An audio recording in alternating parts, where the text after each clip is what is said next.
Hi Capricorn, welcome to your full moon in Gemini reading for November 27th, 2023. Full moons close out cycles.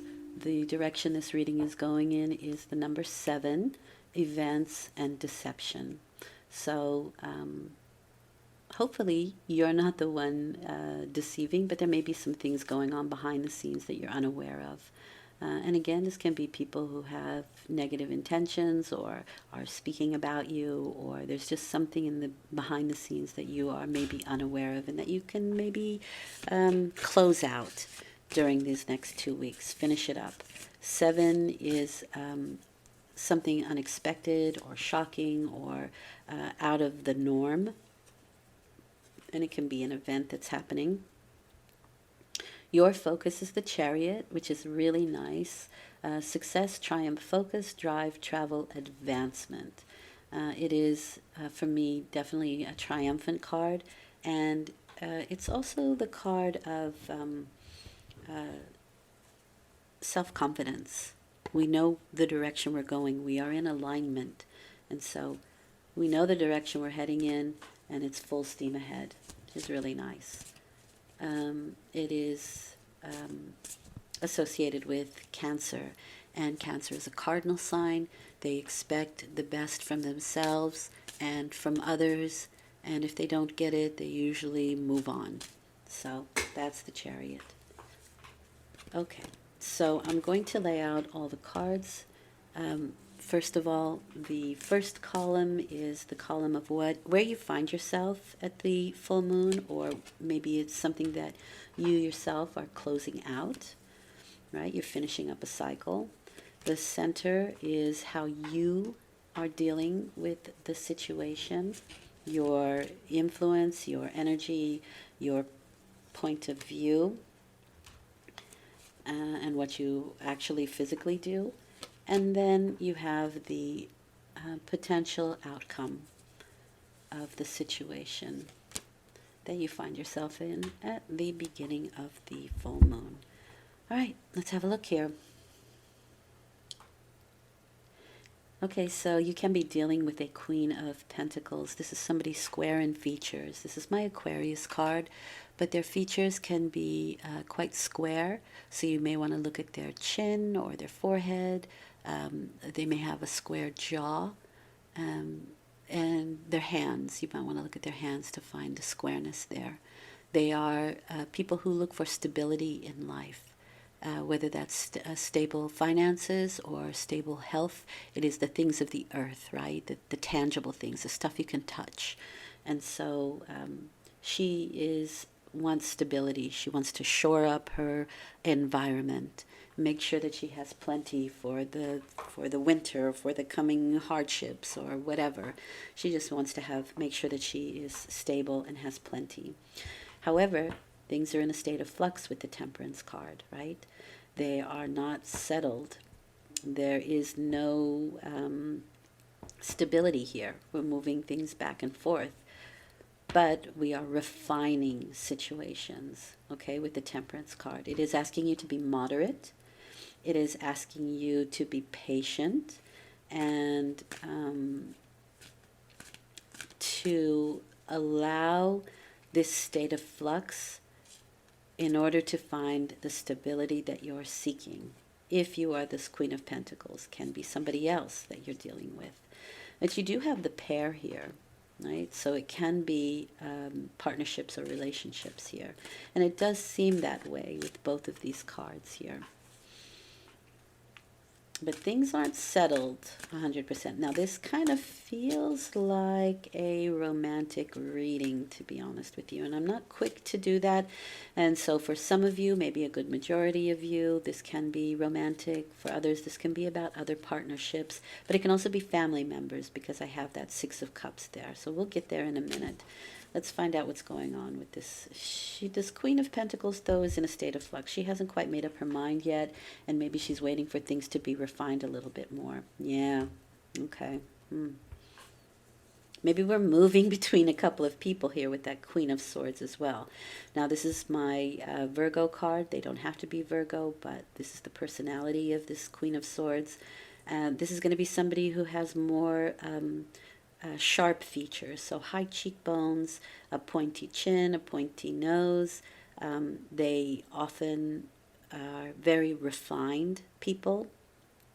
Um, a lot of people are attracted to the Queen of Swords, but they can come off a bit cool, right? Because they usually have a very beautiful physical self. They can be kind of nervous internally, though. A lot of nervous energy, and that's because the mind gets in the way here quite a bit. And her whole being is somebody who wants to clear those clouds in the mind. She wants understanding. She wants to see things clearly. She wants to understand the situation.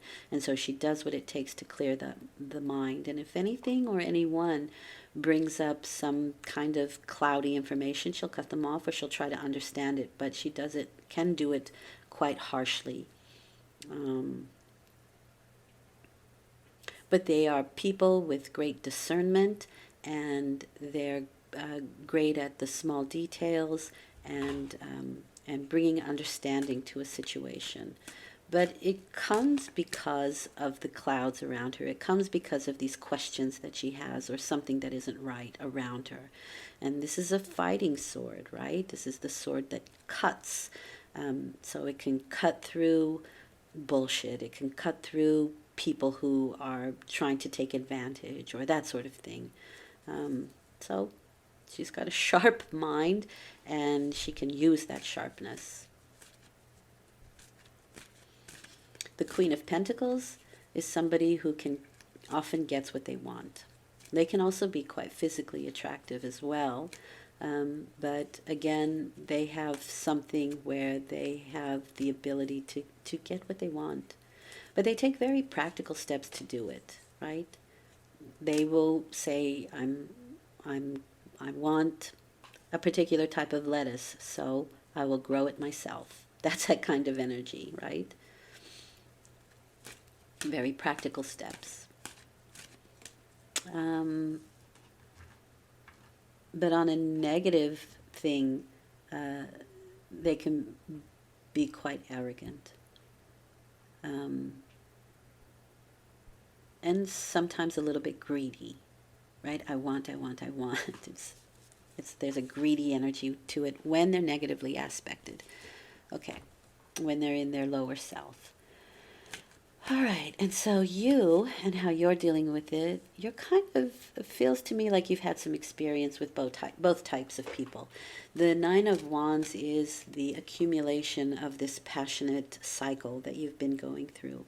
And you've been through the ringer. You've seen both sides. You have the experience, right? All those wands behind him are the experiences he's accumulated coming towards the end of this cycle. It's a number 9.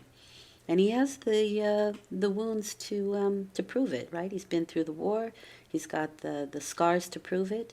And so he's a little bit like, well, let me see. I'm going to check first. I'm not going to dive in right away. I'm not going to make this decision as quickly. I want to see what's going to happen first. I want to, I'm waiting. I'm biding my time. This is the biding my time card, the Nine of Wands. And we do need to make a decision where the lovers is concerned, because we're at a crossroads here. Who do I choose? And this is what I mean by it feels kind of romantic to me. But it doesn't have to be. It is a choice that we make, the lovers. The lovers card is interesting because it is about love, but there are 3 stages of love. So this one is your passionate love. It's the sexuality.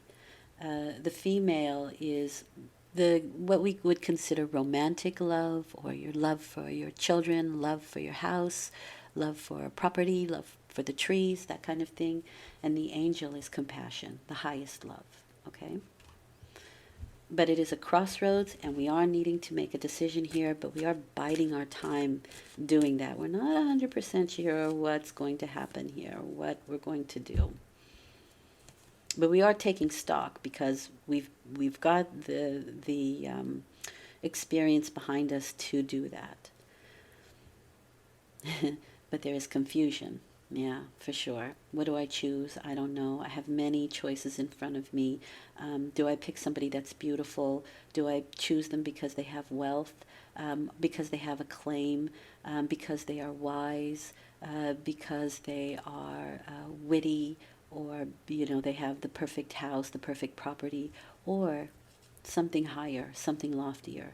So these are the 7 planets that are offering you something, and you have to make a choice.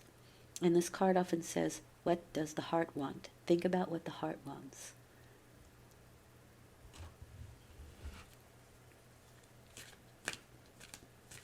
It is about grounding those lofty ideals, right? Oh, I would love to build this particular house on this particular land. It would be so good for me. I could see it all, right? You're building the castles in the sand, and this card is asking you to ground it. Then take steps to do it. The potential outcome, you have the King of Pentacles here. So he is the master of his physical world, the physical realm. So where she is busy practically searching and creating her stability, he has mastered it. He has that stability, but he has a high focus, and he doesn't usually veer from that focus. These are CEO types, right? These are the people who are saying, I want it all. And I'm going to get it. And I will spend my focus and my time doing it, and that's it, period. And again, square features, square jaw, square hands, maybe the nose is kind of squarish, certainly the forehead would be. And this can be, now here's the thing, right? If this is about romance, if this is your romantic choices, this card, for me, is about platonic relationships. And so you may choose to, one choice may be platonic, right? Or it could be, do I take a platonic relationship and make it romantic? The 6 of Cups are people and situations, memories from the past that come forward again. And the idea with the 6 of Cups is we're kind of reviewing and reliving that so as not to make the same mistakes twice. Bringing balance to a situation. The Tower there, so there could be something unexpected. Maybe somebody unexpected comes back. You weren't expecting them, right? But this can also be changing belief systems, right? Memories from the past can help you to be like, oh, I remember that and it didn't turn out well, so I'm probably not going to do that again. Or it can shatter a belief system, the Tower. It is something unexpected. It is the hand of God that wipes away what is no longer necessary, and you get to rebuild and rebuild on solid ground.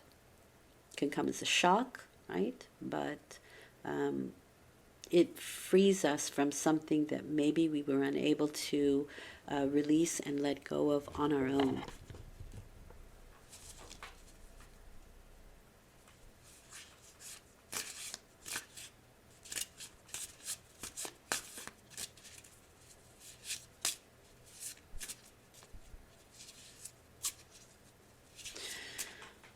Okay. You have 2 6s, 2 7s. So we're kind of in the middle of a situation here.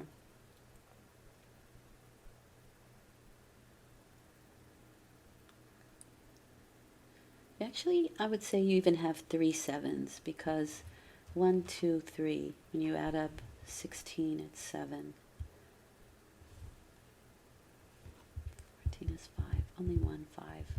Okay, and 7 is sort of unconventional energy and unexpected, which is definitely the Tower. We didn't see it coming. What does Spirit want you to know? This is happening throughout all the readings, but you have the Chariot card again. Okay, so this reads determination, uncontrolled when negatively aspected. Your willpower, inconclusive on the negative side. We're not sure yet. And that kind of feels like what's happening here, right?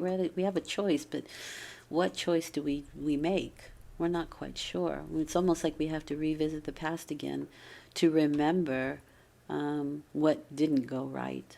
So if somebody here is returning from the past, you may want to recollect what didn't go right. Then you have recklessness and control as well with this Chariot card. But it is doubling down on the Chariot card that you had here, which is your focus. And again, that is determination, but it's also that you are in alignment. Your head, how you think, your heart, what you're feeling, your spirit, which is knowing, right? They're all moving in the same direction. They're all aligned. And so you know where you're going to go, you know your direction, and I think in the next 2 weeks you're going to figure that out. It may come as a bit of a shock or surprise to other people, or maybe even to you, or to people that you've dealt with in the past. That's also very possible here. But the main thing here is that you're looking for stability. That's on either side of you, right? Stability. I want stability in this situation. Okay, I hope this has been helpful. Thank you for listening. I will return in 2 weeks with a new moon reading. And until then, take good care. Bye for now.